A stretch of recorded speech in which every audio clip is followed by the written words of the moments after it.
क्या है रावण पुत्र मेघनाद की मृत्यु के पीछे का रहस्य? दोस्तों, मेघनाद रामायण का एक ऐसा पात्र था जिसे स्वयं वाल्मीकि जी ने सबसे शक्तिशाली योद्धा बताया था।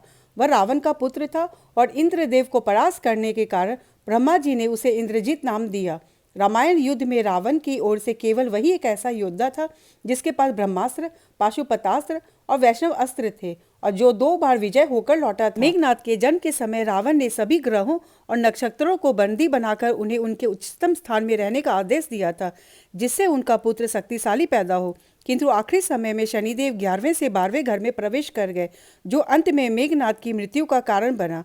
परंतु मेघनाद की मृत्यु लगभग असंभव थी, क्योंकि उसे ब्रह्मा जी से वरदान प्राप्त था कि जब भी वह कुल देवी निकुंभला का तांत्रिक यज्ञ करेगा तब उसे एक दिव्य रथ प्राप्त होगा और जब तक वह उस रथ पर रहेगा तब तक कोई भी उसका वध नहीं कर पाएगा।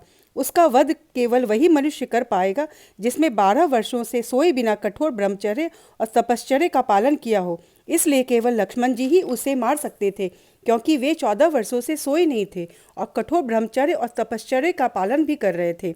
इसके पीछे का कारण यह है कि जब नींद की देवी वनवास की पहली रात लक्ष्मण जी के पास गई तो लक्ष्मण जी ने अपनी सतर्कता बनाए रखने के लिए 14 साल तक न सोने की इच्छा व्यक्त की।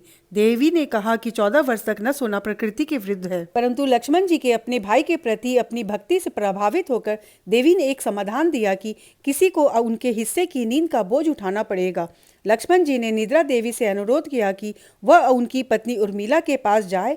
अपने पति की मदद करने के लिए उर्मिला जी ने लक्ष्मण जी की नींद पूरी की। अगले 14 वर्षों तक उर्मिला जी 16 घंटा तक सोती रही और शेष बचे हुए समय में अपने सास और की सेवा करती थी। इनके इसी बलिदान के कारण लक्ष्मण मेघनाद को मार सके।